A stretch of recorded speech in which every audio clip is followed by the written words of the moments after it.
Jayasuran sir, India Pakistan സംഘർഷം കൊടുമ്പിരി കൊണ്ടിരിക്കുന്ന ഒരു സമയമാണ്. അപ്പോൾ ഈ ഒരു വിഷയത്തിൽ തീവ്രവാദത്തെക്കാൾ കൂടുതൽ മറ്റേതെങ്കിലും രീതിയിലുള്ള കാര്യങ്ങൾ ഇടപെടുന്നുണ്ടോ, അല്ലെങ്കിൽ അത്തരം ഒരു സാഹചര്യമുണ്ടോ? തീർച്ചയായിട്ടും നമുക്ക് അങ്ങനെ സംശയിക്കേണ്ടിയിരിക്കുന്നു. തീവ്രവാദത്തിന്റെ പേരിൽ ഇന്ത്യയും പാകിസ്ഥാനും തമ്മിലുണ്ടാക്കിയ ഈ ഒരു സംഘർഷം യഥാർത്ഥത്തിൽ ഇപ്പോൾ ഉയർന്നു വരാൻ മറ്റു ചില കാരണങ്ങളുണ്ട് എന്ന് ന്യായമായും സംശയിക്കാം. അതായത്, ഇന്ത്യയെ സംബന്ധിച്ചിടത്തോളം ഇപ്പോൾ 3 സുപ്രധാനമായ വാണിജ്യ കരാറുകളിൽ ഒപ്പിടാനുള്ള ചർച്ചകൾ നടക്കുന്ന സമയമാണ്. ഒന്ന്, അമേരിക്കയില് ഇപ്പോൾ ട്രംപ് പ്രഖ്യാപിച്ചിരിക്കുന്നതായ പുതിയ സാമ്പത്തിക നയത്തിന്റെ അടിസ്ഥാനത്തിൽ അന്താരാഷ്ട്ര രംഗത്ത് ഇന്ത്യക്ക് വലിയ സാധ്യതകളാണ് തുറന്നു കിട്ടിയിരിക്കുന്നത്. രണ്ടാമത്തെ കരാർ UK-യുമായിട്ടാണ്. ബ്രിട്ടൻ, സാമ്പത്തികമായി തകർന്നുകൊണ്ടിരിക്കുന്ന ബ്രിട്ടനെ സംബന്ധിച്ചിടത്തോളം വാണിജ്യ രംഗത്ത് പിടിച്ചു കയറണമെങ്കിൽ ഇന്ത്യയെ പോലെയുള്ള ഒരു വൻ രാജ്യവുമായിട്ടുള്ള സാമ്പത്തിക സഹകരണം, വാണിജ്യ കരാറുകൾ വളരെ അത്യാവശ്യമാണ്. അതുകൊണ്ട് ബ്രിട്ടനും ആ കാര്യത്തിൽ ചിന്തിച്ചുകൊണ്ടിരിക്കുന്നു, ചർച്ചകൾ നടക്കുന്നു. മറ്റൊന്ന്, യൂറോപ്യൻ യൂണിയൻ എന്ന് പറയുന്ന 28 രാജ്യങ്ങളാണ് എന്ന് ഓർക്കണം. ആ യൂറോപ്യൻ യൂണിയൻ ഇന്ത്യയുമായി തന്ത്രപ്രധാനമായ ഒരു വാണിജ്യ കരാർ ഒപ്പിടാനുള്ള ചർച്ചകൾ നടക്കുകയാണ്. ചുരുക്കി പറഞ്ഞാൽ 30 രാജ്യങ്ങൾ, 28 യൂറോപ്യൻ രാജ്യങ്ങളും അമേരിക്കയും ബ്രിട്ടനും അടക്കം 30 രാജ്യങ്ങൾ ഇന്ത്യയുമായിട്ടുള്ള സുപ്രധാനമായ തന്ത്രപ്രധാനമായ വാണിജ്യ കരാറുകൾ ഒപ്പിടാൻ ഒരുങ്ങി അതിനുള്ള മന്ത്രിതല, സെക്രട്ടറി തല ചർച്ചകൾ നടന്നുകൊണ്ടിരിക്കുകയാണ്. ഇതിന്റെ പരിണിത ഫലം എന്താണ്?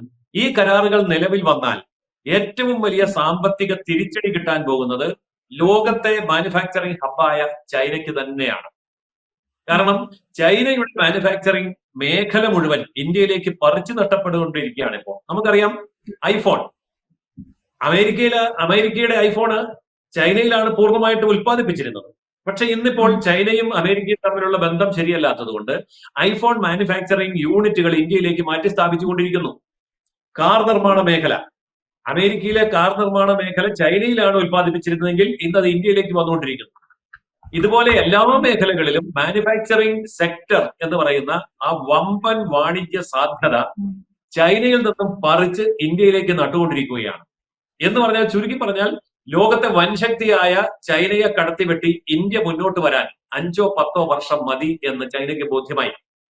അത് അങ്ങനെ സംഭവിക്കട്ടെ എന്ന് അമേരിക്കയും യൂറോപ്പും കരുതുമ്പോൾ ശാക്തിക ചേരികളിൽ വരുന്ന വലിയ മാറ്റം, ഒരു വശത്ത് അമേരിക്കയും ഒരു വശത്ത് ചൈനയും എന്നുള്ളതിന് പകരം ഒരു വശത്ത് അമേരിക്കയും മറുവശത്ത് ഇന്ത്യയും എന്ന് വന്നാൽ ചൈന 3-ാം സ്ഥാനത്തേക്കോ അതിലും പിന്നിലേക്കോ പിന്തള്ളപ്പെടും എന്നുള്ളത് ഉറപ്പാണ്. ഇത് സംഭവിക്കാതിരിക്കാൻ വേണ്ടിയാണ് ചൈന ഇപ്പോൾ ഈ ഒരു പ്രോക്സി വാറിന് തയ്യാറെടുക്കുന്നത്. ശരിക്കും യുദ്ധം നടക്കുന്നത് ചൈനയും ഇന്ത്യയും തമ്മിലാണ്. അത് ഏതെങ്കിലും തരത്തിലുള്ള ഭീകരവാദത്തിന്റെ പേരിലോ അതിർത്തി തർക്കത്തിന്റെ പേരിലോ ഇന്ത്യ പാകിസ്ഥാൻ സെൻസേഷണൽ ഇഷ്യൂസിന്റെ പേരിലോ അല്ല, സാമ്പത്തികമായിട്ടുള്ള യുദ്ധമാണ്.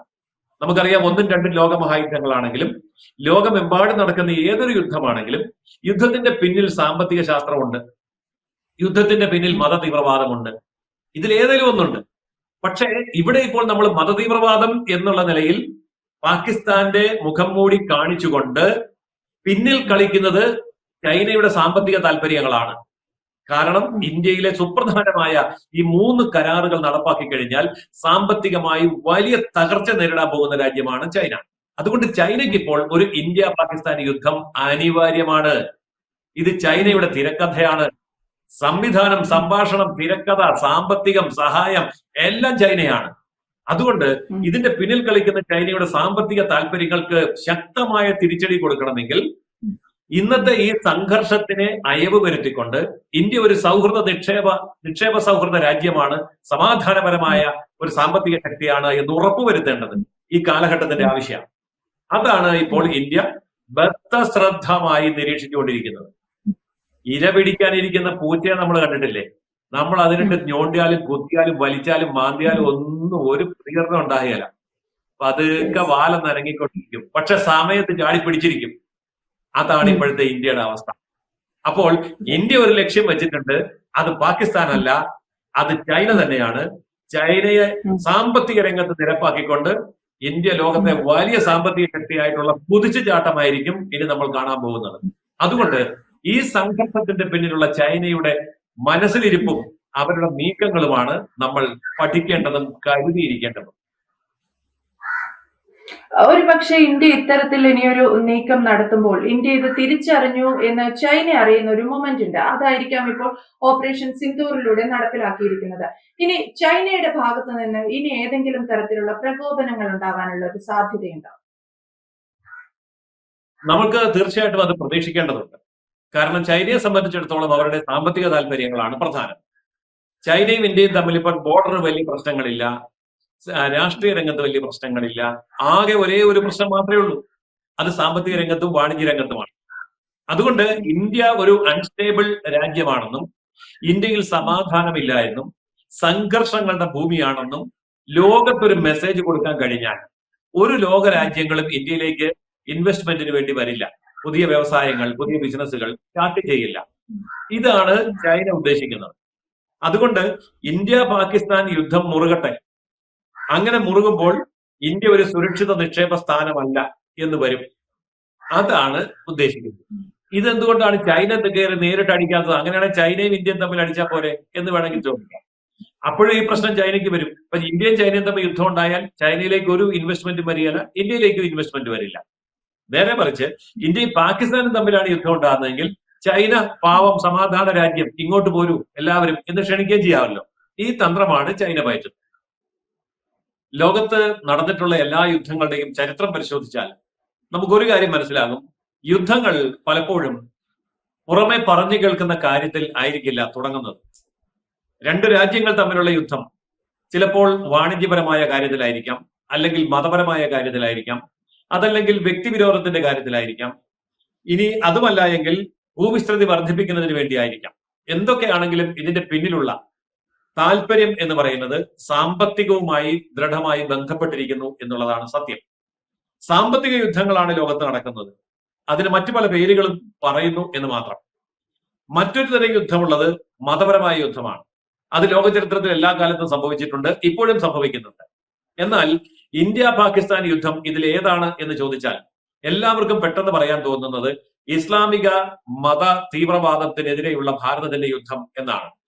സത്യത്തിൽ അതാണോ നടക്കുന്നത് എന്ന് നമ്മൾ ചിന്തിക്കണം. ഇസ്ലാമിക മത ഭീകരവാദത്തെ മുന്നോട്ട് പിടിച്ചുകൊണ്ട് ചൈന നടത്തുന്ന യുദ്ധം പാകിസ്ഥാന്റെ മുഖം മൂടി അണിഞ്ഞുള്ള യുദ്ധം എന്നാണ് നമ്മൾ സത്യത്തിൽ ഇത് മനസ്സിലാക്കേണ്ടത്. ഇതിന്റെ പിന്നിലുള്ളത് ചൈനയുടെ സാമ്പത്തിക താല്പര്യങ്ങളാണ്. അതിന് ഇരകളായി തീരുകയാണ് പാകിസ്ഥാനിലെ ഭീകരവാദികളും അതുപോലെ തന്നെ ഭാരതവും. അപ്പോൾ ഭീകരവാദത്തെ വളരെ സമർത്ഥമായി ചൈന അവരുടെ സാമ്പത്തിക ലാഭത്തിന് വേണ്ടി, സ്വാർത്ഥ ലാഭത്തിന് വേണ്ടി ഉപയോഗിക്കുന്നു. നിർഭാഗ്യവശാൽ ലോകത്തെ എല്ലാ പ്രദേശങ്ങളിലും ഇസ്ലാമിക തീവ്രവാദം തലയ്ക്ക് പിടിച്ച, യാഥാർത്ഥ്യ ബോധത്തെക്കുറിച്ച് തരുമ്പ് ബോധമില്ലാത്ത വികാരജീവികളായിട്ടുള്ള തീവ്രവാദികളെയും അത്തരം തീവ്രവാദം വളർത്തുന്ന ഇസ്ലാമിക സാഹചര്യങ്ങളെയും മതതത്വശാസ്ത്രത്തെയും സമർത്ഥമായി ഉപയോഗപ്പെടുത്താൻ സാമ്പത്തിക ശക്തികൾക്ക് സാധിക്കുന്നു എന്നുള്ളതാണ് ഏറ്റവും വലിയ ഗുരുതരമായ ദുരവസ്ഥ. തീർച്ചയായും ഇത്തരത്തിൽ ചൈന ഇന്ത്യക്ക് നേരെ ഒരു വലിയ തന്ത്രം പയറ്റുമ്പോൾ ഇന്ത്യ അതിനെ കൃത്യതയോടെ നേരിടാൻ തയ്യാറാണ് എന്നുള്ളതാണ്. ഇന്ത്യക്ക് പാകിസ്ഥാൻ ഇങ്ങനെ ജയസൂര്യൻ സാർ പറഞ്ഞതുപോലെ കുത്തിയിളക്കി വിടുന്നത് ചൈനയാണെന്നുള്ള കാര്യം ഇന്ത്യക്ക് ഏകദേശം ഉറപ്പാണ്. ചൈനയുടെ ഉൽപ്പന്നങ്ങൾ കൂടി ഇന്ത്യയിൽ എത്തുക വഴി കൂടുതൽ വലിയ സാമ്പത്തിക ശക്തിയായി ഇന്ത്യ വളരും എന്നുള്ള ഭയമാണ് ചൈനയെ ഇതിനെ പ്രേരിപ്പിക്കുന്നത് എന്നും വ്യക്തം. Thank you Jayasuryan sir. കൂടുതൽ വാർത്തകളും വിശേഷങ്ങളും നിങ്ങളിലേക്ക് എത്താൻ ABC മലയാളം സബ്സ്ക്രൈബ് ചെയ്യുക, ബെൽ ബട്ടണും അമർത്തുക.